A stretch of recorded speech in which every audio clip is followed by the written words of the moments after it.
Sweet potatoes are increasingly popular for their sweet-tasting tubers and gradually finding their way into home gardens throughout Europe.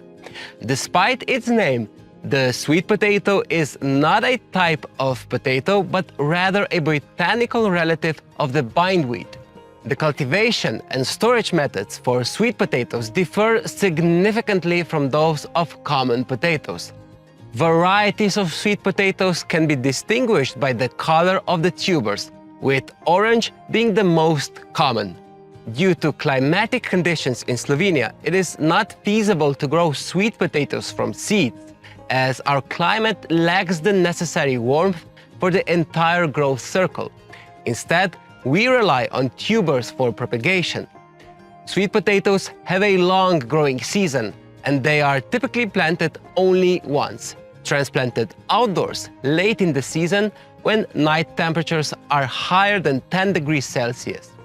To initiate growth, we start with seedlings growing indoors from sprouting tubers. That is a vegetative method of reproduction.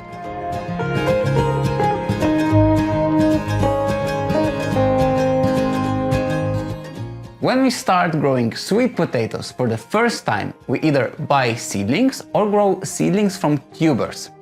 We buy organic tubers that have not been treated to prevent sprouting for storage needs. If we already have our own harvest or it harvests from other gardeners, we can use those tubers from the previous seasons that have been stored in their best conditions. In both cases, we choose a firm, undamaged sweet potatoes. At the end of March or at the beginning of April, we soak the chosen sweet potatoes halfway in the water. Half of the tuber is outside the glass and half is inside. It doesn't matter how we position them. We will get between 5 to 10 shots or seedlings from one tuber. The cultivation takes place in a bright place with a temperature range between 18 and 22 degrees Celsius, best on a windowsill. Night temperatures can be lower, down to 10 degrees Celsius. Within 2 weeks, we will see purple buds on them. Within 30 days, they will develop into individual green shots that resemble ferns. When the shots grow to a height of 5 to 10 centimeters, we separate them from the tuber.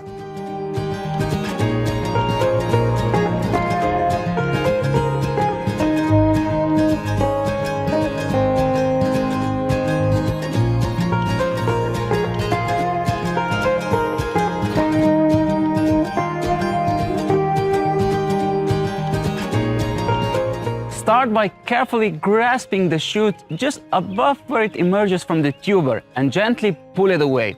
It's normal for a small part of the tuber to come off with the base of the shoot. This won't cause any harm. Next, place each shoot in its own middle-sized planting unit, where it will continue to grow in a well-moistened substrate. A moist environment is ideal for encouraging root development in the cuttings. They need to establish roots before they will withstand direct sunlight, so we can put them in a bit shaded place and pay more attention a few days after transplanting them. Don't discard the mother tubers, as they don't all produce shoots at the same time. Some smaller shoots will continue to grow, and it's interesting to note that even after removing the last shoot, the mother tuber remains edible, with its flavor and texture unchanged. The sweet potato seedlings will grow and develop their root system throughout May. We can already put them alongside watermelons and melon seedlings and transplant them outdoors later. If you have a greenhouse, you can easily move the seedlings there in May. However, if night temperatures drop below 5 degrees Celsius, it's best to move them indoors overnight. As sweet potatoes are a distinctly summer plant, wait until night temperatures are consistently above 10 degrees Celsius before transplanting them outdoors. This typically happens around the end of May, or even better, the beginning of June. By following these steps, you'll be well on the way to successfully growing and transplanting your sweet potato seedling.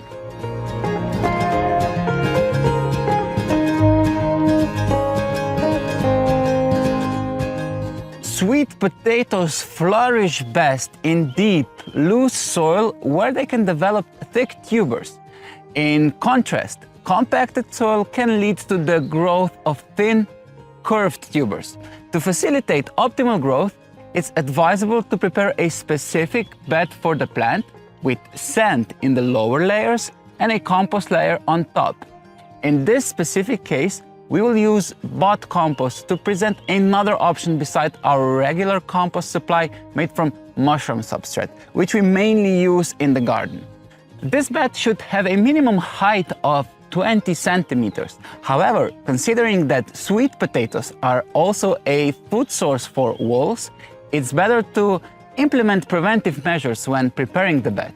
A metal mesh placed at the bottom of the bed serves as an effective barrier against these pests.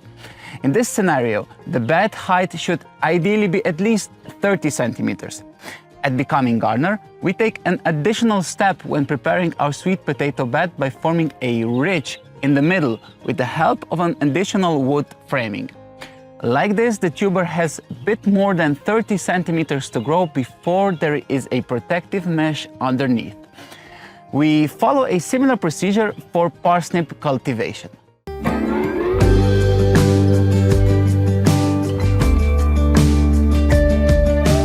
Sweet potato seedlings should be transplanted into the open at the end of May or beginning of June, when the plants have reached a height of at least 15 centimeters.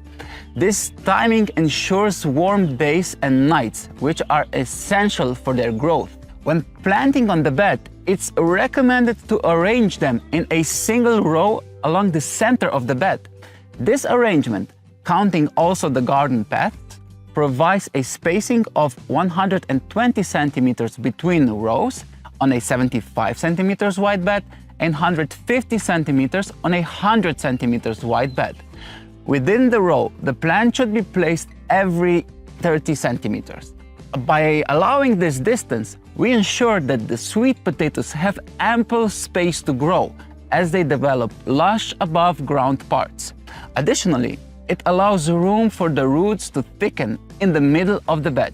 The area surrounding the seedlings, both on the left and the right side of the wood frame, should be immediately covered with cardboard, paper, or agrotextile. This covering serves several purposes, including moisture retention in the soil, preventing of weed growth, and most importantly, inhibiting the rooting of the sweet potato plants from their above ground part. This practice promotes the formation of thicker tubers on the main roots. To prevent the cover from being blown away by the wind before the above ground parts of the plants fully spread across the bed, it should be weighed down. Once the plants have grown and spread, their own mass will naturally secure the cover. If a surface cover is not used, the creeping shoots should be lifted once a week and carefully placed back onto the bed to prevent rooting.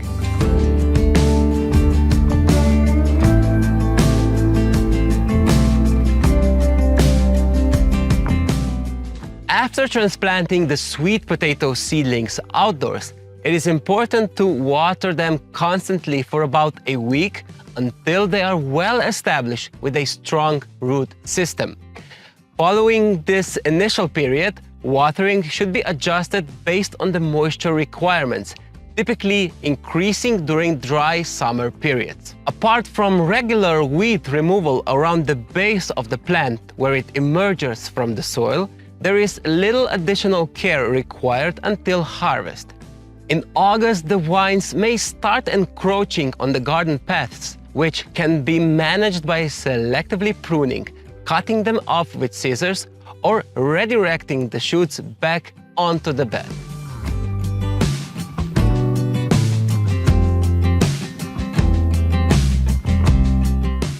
Sweet potatoes are typically grown independently due to their vigorous above-ground growth that extends beyond the planting area, even spreading over the garden paths. However, in the same bed, there is an opportunity to utilize vertical space above sweet potatoes. Therefore, it's beneficial to intercrop them with tomatoes, ensuring that the tomatoes are planted at a greater distance than usually to allow sufficient light for the sweet potatoes.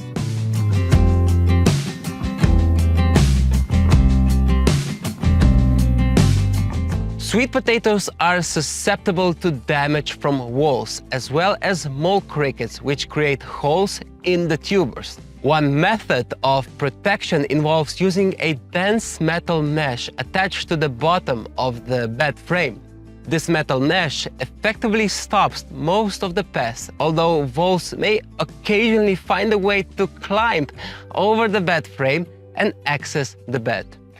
In more extreme cases, to prevent access to the sweet potatoes, tunnel hoops can be placed over the bed and an anti-hail netting can be secured on top.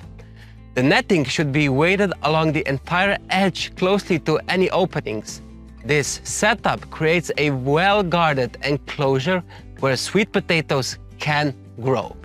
Since sweet potatoes are not harvested gradually for immediate consumptions, there is no need to regularly access the bed through the netting. When it is time to harvest the crop, the netting and the tunnel hoops can be removed.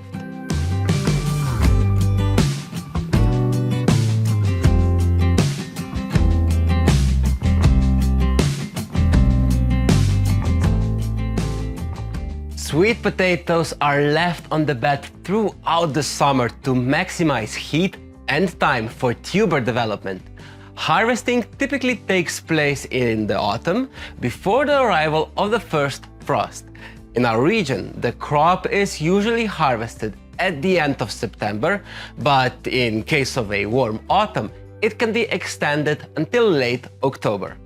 The harvesting process involves first removing all the green shoots and then carefully digging out the tubers. They are located primarily in the middle of the bed where the seedlings were planted. Search for the tubers using your hands and gently pull them out of the ground.